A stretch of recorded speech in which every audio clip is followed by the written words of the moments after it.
But students first.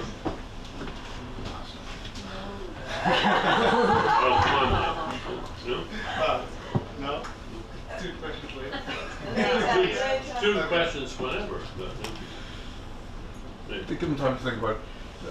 Now, of course, I love all that, and I just wanted to actually draw attention to almost a methodological problem in our field. Is that in the case of colour vision, for example, Gilbert Hardin wrote a prize-winning book, Colour for Philosophers. No, not Harman. Hardin. Hardin, yeah. Not Gilbert. Sorry. Larry. And if you look at that book, which seems to summarise all the scientific evidence and try to bring it together with the kind of issues philosophers ask about, not at one place in that book does Hardin mention that people like colours. There's not a single reference to colour aesthetics. And it's also been true, of course, of scientists who've worked on colour. They have almost entirely ignored what is actually the most salient dimension of colour in our real lives. I wrote a paper in 1974. It was called "The Colour Currency of Nature," and it was about the role of colour, or of colour vision, in picking out signals in the world to which we react with excitement or fear, whatever it may be. Responses to colour at this level of reactive dispositions, which involve your emotions, are completely central to understanding of colour, and yet they don't appear in Paul's analysis of colour. They certainly weren't there in Hardin's book, which was meant to summarise what was known about colour. And so I think there's a real worry that scientists and Patrick Church and others, philosophers who were relying on science to deliver them with the kind of raw material which they can integrate into their theories, are getting really short-changed. The natural science psychology is a very, very feeble enterprise in many ways, and there's a kind of assumption that everything which we should be interested in is already out there in the textbooks and in the experiments. It's really not. I mean, my papers on colour responses in monkeys, I spent a few years demonstrating how extraordinarily worked up monkeys get about colour. Did those in the 1970s. I doubt they've been quoted a single time in the last 2 or 3 years. People just aren't interested. Well, I've quoted them, and good point. Now, I agree entirely that to use dry scientific jargon, the affective dimension of color and color responses, I think, is not just overlooked and important. I think it is absolutely key to our understanding of color experience.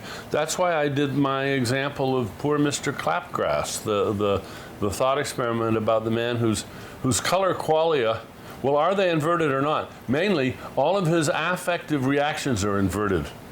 So he can't look at his food. Now, if you ask him what color his food is, his color naming is perfect. His identification at the cognitive level is not inverted, but his emotional responses are inverted. And life is not worth living to him because of this exchange. So I think that's right. Pat, back there. Yes. Yeah, I just wanted to make a bit of a response to Nick, and I think this might be something relevant to Andy as well. Can you speak up a little bit, Pat? A little bit. And that is that in studies, for example, of the olfactory system, think of Richard Axel. One of the things that they found in mouse, now I don't know whether you all think mice are conscious or not, because they don't speak, but never mind, let's put that aside for a moment.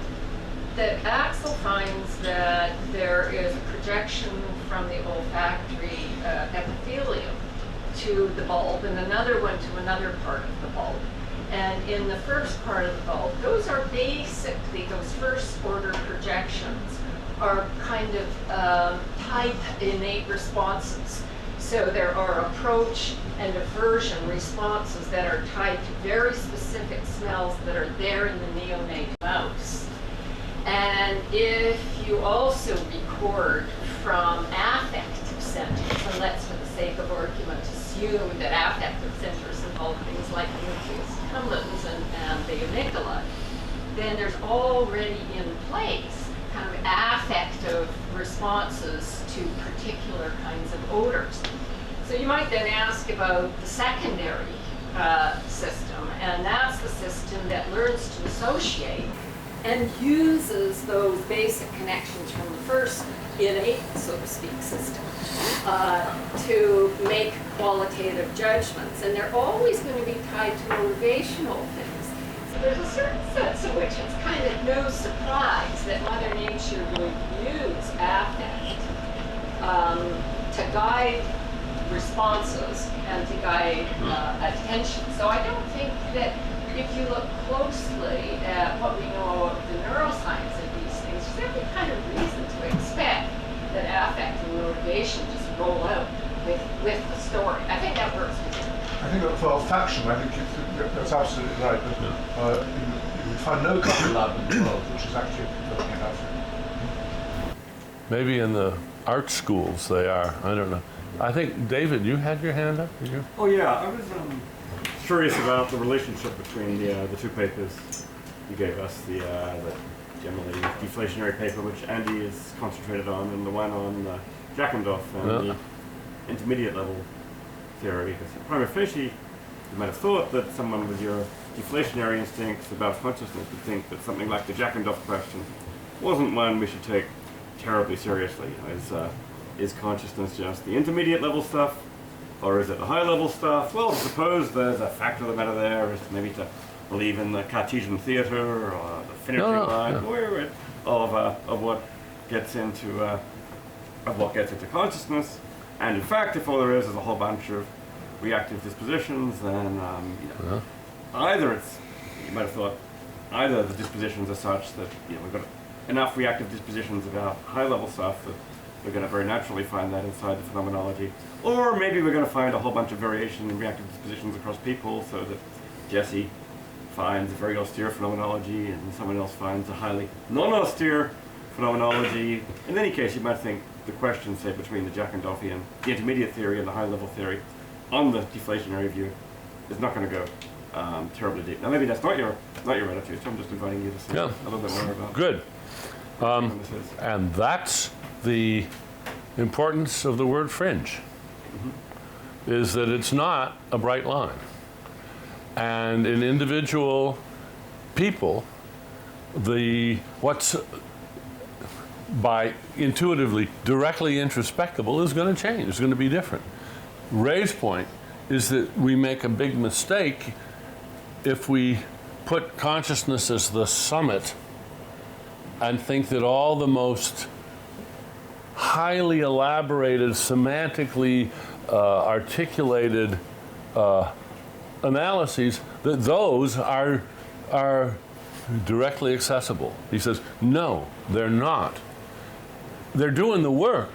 If they weren't there in the background chugging away, that you wouldn't have the phenomenology that you have. And he gives us these little hints, like where he talks about character tags. Which is a nice idea, because the suggestion is that sometimes what you're getting from the high level is simply a binary signal that something is meaningful or it isn't. And that can have all sorts of effects flowing through the system.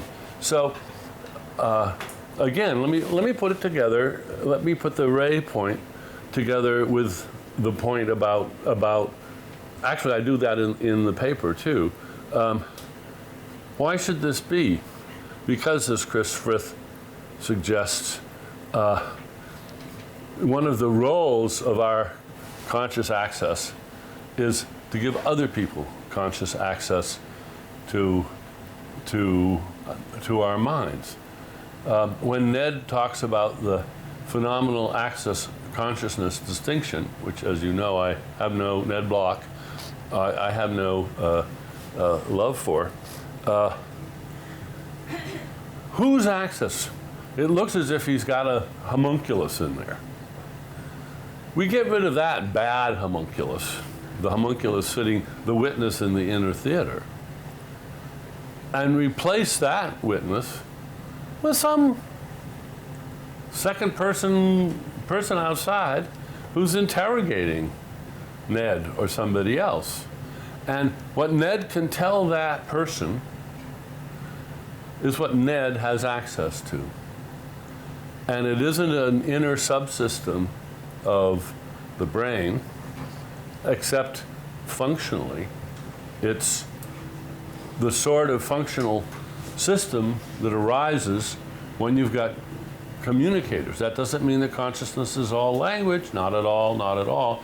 But it means that when you add language, then you have to add what we might call the Talleyrand buffer. Talleyrand is the one who said that God gave us language so that we could conceal our thoughts from each other. And indeed, you're not going to have language unless you have that. But that creates a functional space where I know things about what's going on in my mind that you don't know because I choose not to share with you. And that's what defines the phenomenological space, if you like. So the intermediate level theory is, as I understand it, makes a negative claim that certain kinds of high level contents are not in one's consciousness. What I sort of completely have a grip on is how something like the heterophenomenological method, as you conceive it, is going to yield that conclusion. I mean, prima facie, when you draw your beautiful pictures of people's phenomenological worlds, of the cartoons from the New Yorker and so on, it looks like it's full to the brim. A, yes, with the intermediate stuff, the colors and shapes, and B, with all the high-level semantic categories, and this is very natural to apply the heterophenomenological method to all of this to get out an extremely rich phenomenological world. So I just need to understand a bit more about your use of the method. Okay. Well, let's talk about the Steinberg cartoon of the man looking at the painting of people all.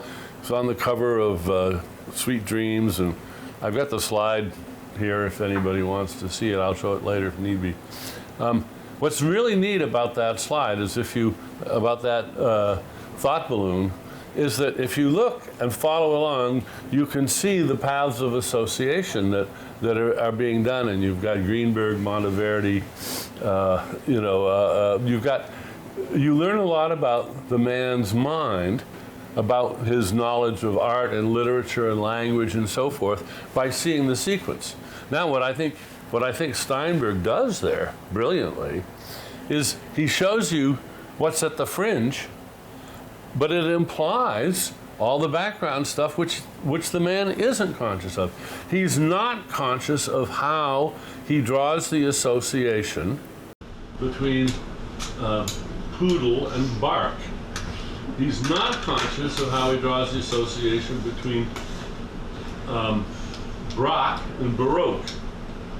These are part of the non-fringe machinery that generate the sequence of the so-called stream of consciousness. And without them, you wouldn't have a stream of consciousness, but all of that structure is not there in the stream. It's one thing to say there's a whole lot of structure which is not there in the stream. It's another thing to say, a kind of thing which, say, Jesse says, which is the identification of you as Dennett, is not in the stream of consciousness. Or the identification of this music as Baroque is not part of the stream of consciousness. But the high-level view I take is going to say that kind of thing is actually part of the contents of consciousness. The austere view is the... Well, then I guess maybe I'm going to disagree with... Maybe I'm going to disagree with Jesse about that. Yeah. The point is that it hasn't got that kind of phenomenal content. I mean, the thoughts are in consciousness. Of course, they are. They're integrating with other representations to guide behaviour. But they thought that this is down Dennett. Maybe for Susan Dennett, that has a particular sort of qualia associated with it. But one can certainly have it neutrally without there being any phenomenal content. It seems to me that once you make it's a content issue Bayesian move, then it would be more natural actually to think that it's very, very rich and that everything can get in. Well, everything is if not immediately, then very close to immediately available for doing further work.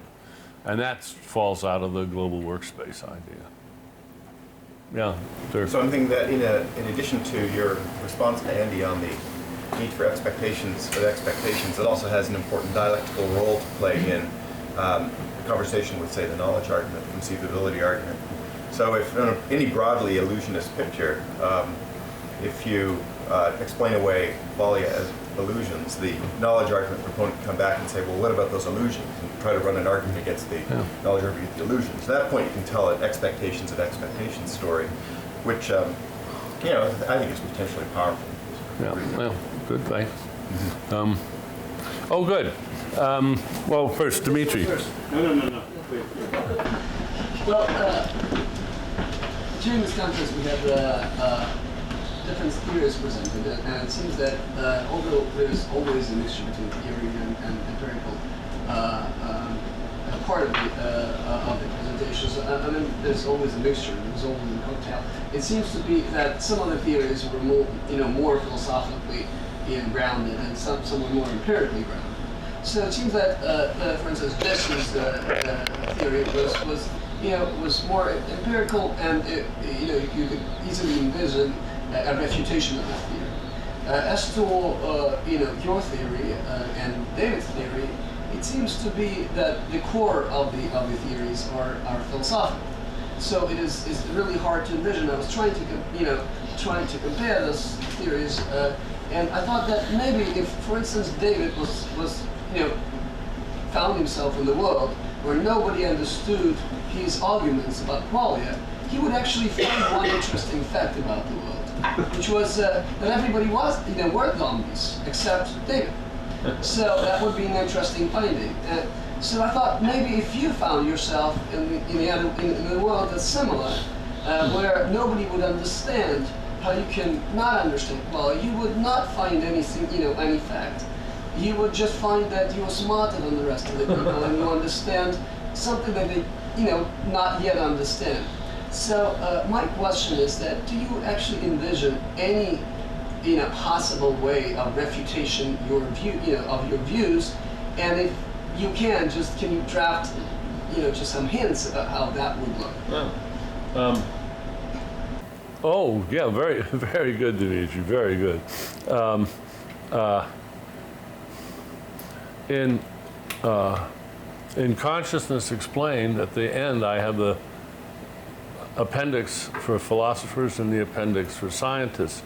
The appendix for scientists consists of a bunch of predictions that I make on the basis of my theory of consciousness, empirical predictions. So far, they've all been borne out. And they were surprising. A lot of people were gobsmacked. I predicted change blindness. A lot of people said I was crazy. Now it's an industry. But first of all of those could have turned out to be mistaken. And I'm sure, give me half an hour and I'll think of some more predictions that I'll make.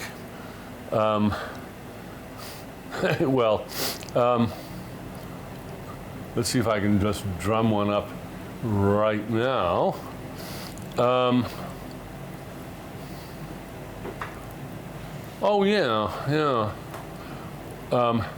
I think we have the context in this meeting from the last few days' conversation for people in general to appreciate why I like so much to make the robot move.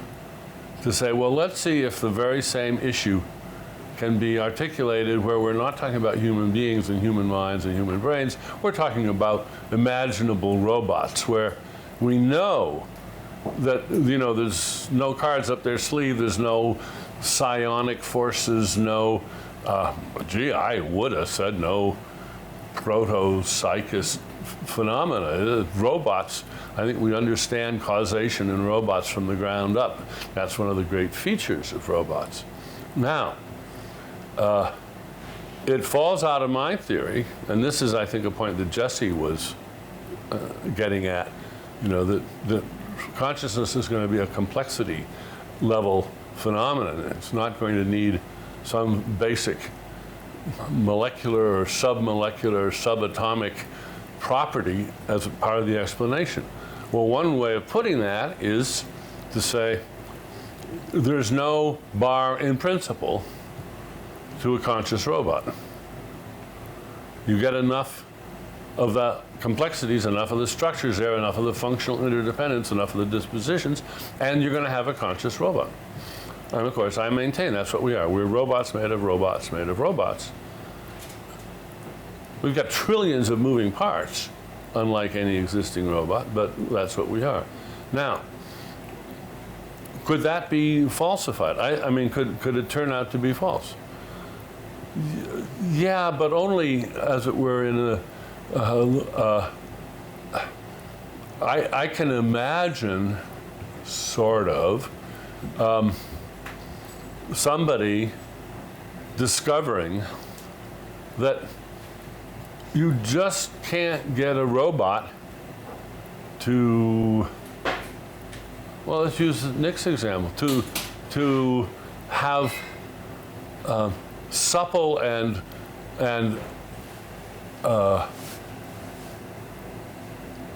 exhaustive color preferences. That is, where every color experience has an affective plus or minus in some multidimensional space. That you just can't do it. Why? Because something about proteins or microtubules or something like that is essential. But notice that the only way you'd prove that is by using heterophenomenology on the robot. It's not as if you can look under the metallic skin of the robot and see that it doesn't have this. The only test there is for consciousness is heterophenomenology. That's what we use every day. That's the only test anybody has ever used for any aspect of consciousness. Jesse. This was a great session, so great this is our final scheduled session, so just want to register that. I want to just a quick remark and reiterate a question that Andy raised. A quick remark that's actually for both you and Andy that comes, that really builds on what Nick said. I do think that the role of emotion and perception has been, until recently, underexplored. It's now become a big industry. So, I mean, there's a lot of work coming out. I published a paper in Perception last year showing the effects of fear on the perception of bistable figures. I just finished about 10 studies on the effect of moral judgment on aesthetic appraisal. So, it's a kind of thing that's picking up steam. With respect to predictive coding, though, I think it forces a certain kind of choice, because I think there's an official view within the predictive coding literature that's a kind of realism. That's kind of realism. That basically what prediction does is it allows us to improve on the perceptual signal to recover the actual intrinsic structure of reality. And I think once you get into these cases, you used the word affordance before, and of course the granddaddy of affordance theory was also a certain kind of realist.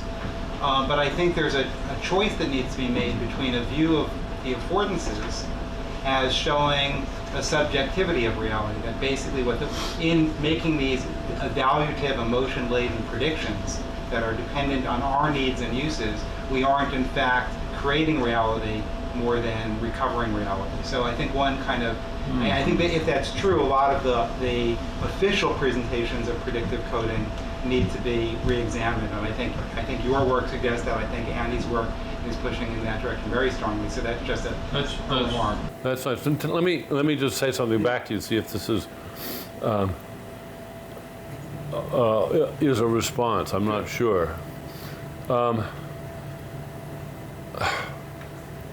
One of the things we as philosophers face, every hour it seems, is Wilfrid Sellers' problem of how things in the broadest possible sense hang together in the broadest possible sense. What gives that definition of philosophy bite is that when you look at things in the broadest possible sense, you have things in the manifest image and things in the scientific image, and they look horribly incommensurate. I mean, we've got opportunities and free will and dollars and haircuts and all kinds of, not just the everyday furniture, but all the human saliencies that have to be accounted for in the scientific image. And my point is realism with regard to what? The manifest image or the scientific image? It seems to me that the Bayesians actually have a choice to make. They could be, as it were, manifest image realists or scientific image realists, and I submit that what they ought to be is manifest image realists who acknowledge that the manifest image, after all, is not completely out of kilter with the scientific image. That's why we love the scientific image. It tells us so much about the things in the manifest world.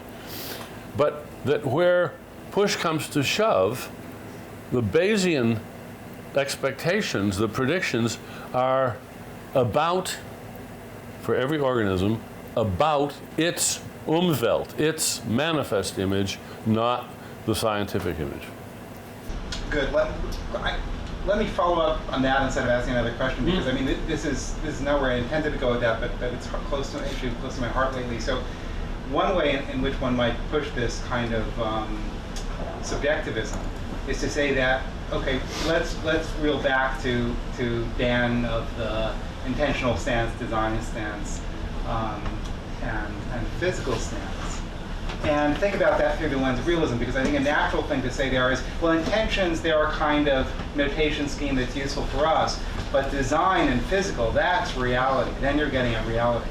And I think a lot of the Salarzian scheme that suggests we have the scientific image and the manifest image might suggest, again, one of these is reality, one of these is sort of our superimposition of reality.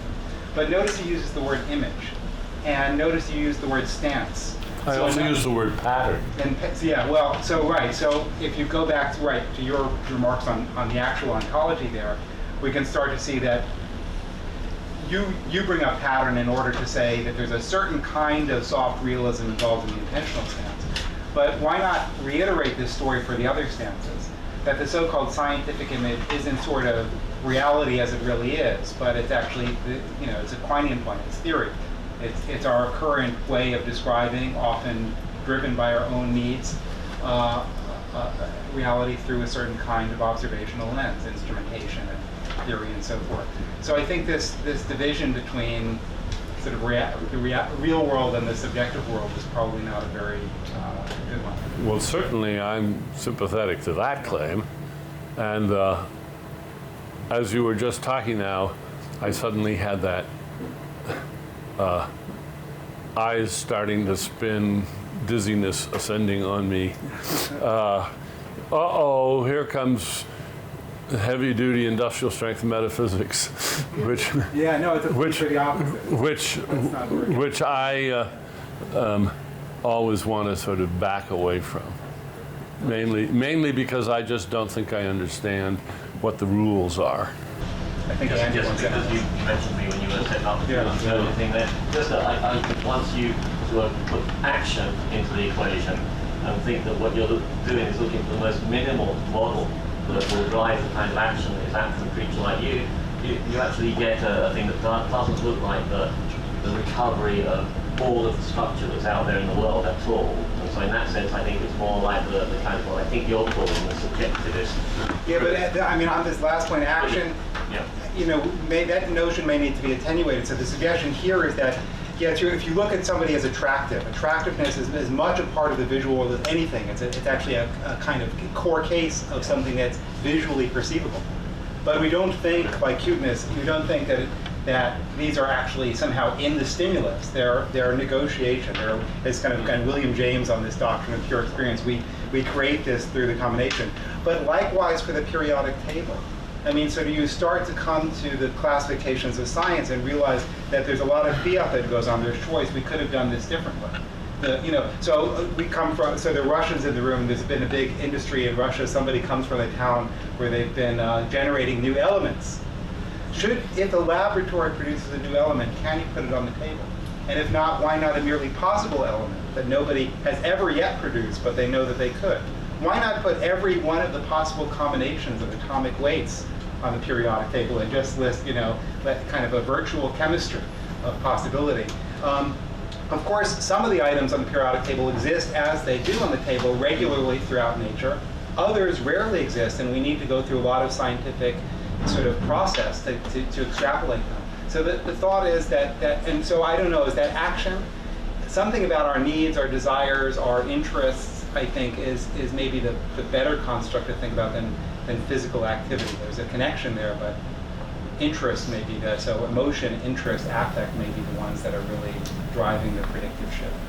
Robert. Yeah, I'd just like to add a historical footnote as a con scholar. I mean, this, leaving aside what Jesse has just been saying about the scientific picture, I think this actually is an updated naturalistic version of sort of Kant's two worlds. There's the phenomenal world, there's the actual world in itself, the world of the scientific image, and to the extent that we share the same needs and act in the same ways and have basically the same sort of predictive structures, we're getting, in the Kantian sense, an objective manifest image. It's not the ultimate reality, but it has it's wrong to describe this just as subjective, in the sense that I like lemonade and you don't.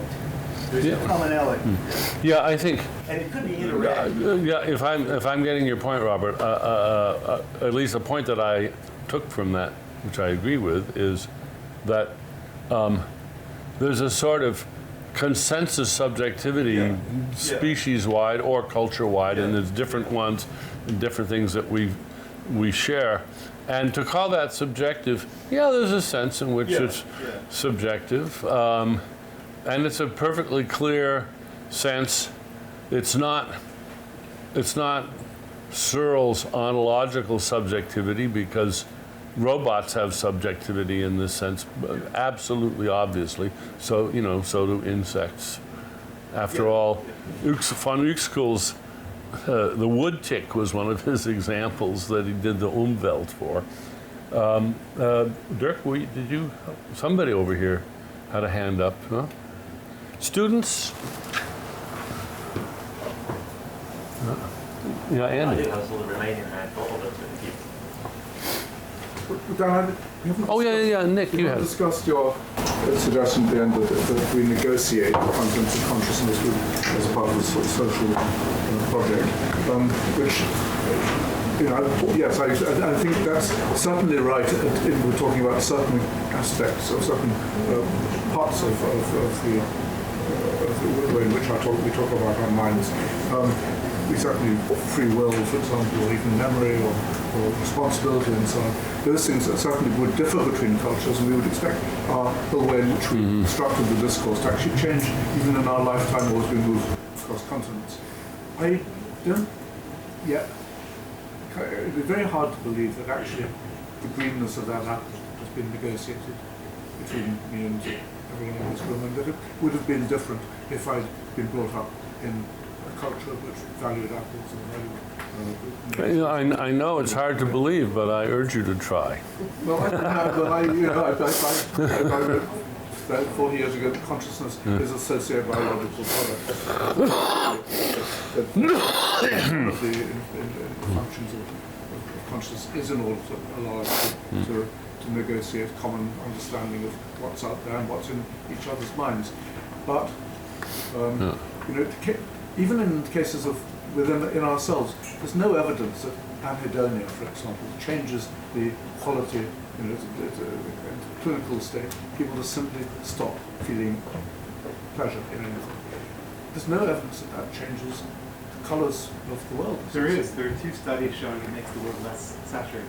Well, there's certain kinds of depression. There's people say it's kind of flattened and so on, but it doesn't seem to me to drain the qualia out of the world in a way which a strong version of Dan's story would say it ought to. Well, I think a stronger, that is to say, a caricatured version of my view would say it would make that prediction. But I think this is a. First of all, I think I'm happy to say that I predict that even for colors, whatever you want to think of as biologically basic, I predict there will be variation, that cultural imposition makes a huge difference. When you think of some languages have very few color words, others have lots. People, you know, in Paris have many more words for different hues for fashion than I do, and since I know from direct experience that learning the vocabulary for, say, tasting wine or for learning music harmony permits me to hear things I couldn't hear before. Yes, And- it certainly increases your acuity. Well, not just the acuity, but I mean the what had been atomic. Hey, it's wine. Hey, it's red wine. That's it. There's plonk, and then there's the white stuff. And when you become a sophisticated wine drinker, you taste a lot of things you didn't taste before. Yes, and yeah. I can't imagine any way in which we could manipulate your effective dispositional response, say, to a green. Oh, come on, really? Make it sound like middle C. No, not all the way to middle C, but that it would change my.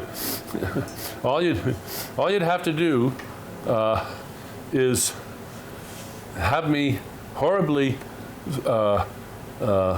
injured in a car accident with a bright green car with an obnoxious driver, and that might well change my perception of green in that area for the rest of my life. Don't you agree? Well, of course I agree, but I'm actually trying to push the extreme case, because at the end, we've got to deliver is these extraordinary manifest value which are in our world, which so that you could push them a little bit in one direction or the other, and make similarities seem more similar than they did, or whatever it might be. Well, So I think it's just kind of playing around the edges. It's the whole ocean of truth out there. We haven't quite touched something. Andy? Oh, Angelina, come in. I'm sorry, I think I have a too easy question for you, but I'm just interested how the concept of behavioral disposition is correlated with also the concept that you also use, the concept of memes, because I think that they should be something like two sides of one coin. Maybe I'm not right. Memes and behavioral dispositions. Yeah. Well, yeah. What memes are when they inhabit you, when you are infested with them, is they're micro habits. They are behavioral dispositions. Yeah, but Every word in your vocabulary is a structure of linguistic habits that means that it's ready to use without further ado. It's shaped and fitted with the rest of your vocabulary. So memes are like that, yes. yeah, okay. Yeah, thanks. Just was interested because so memes is more like from linguistic point of view the same thing, and behavioral disposition is from I don't know. Well, memes aren't all just linguistic. Let's consider one that isn't at all linguistic. Different cultures, how close you stand to somebody when you talk to them is different. And you can bother people a lot by standing too close to them or too far away from them. That's not linguistic, but it's a meme. And there's lots of them. It's just that they're hard to study and hard to talk about. Andy. So one of the things that you said, just one thing that I didn't really think was right, was your account of what happens to Mary under this kind of story. So you said something like, Mary the colorblind scientist, the one that's been kept in the room, does know what it's gonna be like for her, because she can, predict all this stuff. But it seems to me the more natural story for the content person to tell is that, as it were, it's content's come into view by running this complex inferential machinery in the face of a sensory barrage, just, as it were, knowing a description of how the machinery is going to run in the face of a barrage doesn't make it run that way. So you would kind of want to say, look, the contents, she will, you know, I think you should be able to reconstruct the qualia surprise that Mary gets, but just out of context. Let me give you my test case for this. Instead of showing her a red rose when she comes out, I want the first thing she sees, and just throw it in the room to her, is it's a white board on which there is a triangle. There's 3 discs. One's blue, one's green, one's red. Question: can Mary do better than chance when she looks at that? That's her first color experience. Can she say red, blue, green? I say yes. And if you say no, I think you're simply indulging in folk theory.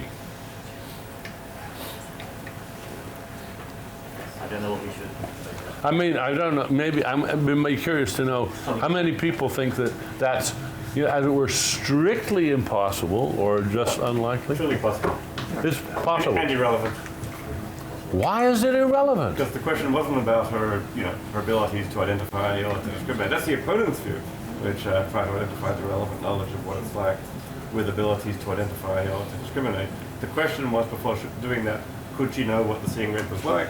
And the mere fact that she can tell after the fact that, yes, she's seeing red, there's nothing to suggest that beforehand she could know what it's like. But you can still reconstruct that with content.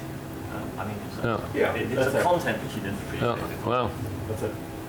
I mean, none of us have seen the polar bear. I haven't. But when I see one, I won't be surprised by it. well, but And I'll name it. I have to say, David, that students of mine, they all think that it is an implication of your view, say, that no, Mary would not be able to make that identification because they are making the age-old traditional assumption that the way we identify colors, you know, using words, is by first having the quale and then putting the name on it. And what, as Andy's pointing out, what I'm saying is that's just backwards. The identification is causally independent of any presentation of any quale in any dimension. So at least we got a clear point of, yeah. Dan, Yeah? Phil is standing there, sitting there behind you. Phil is ready to, no? No, I'm just listening. Okay. Let me take, I don't know what the time scale is, but I have one slide about where we're going from here, which I'd like to just share this. Yeah. Will this light up again?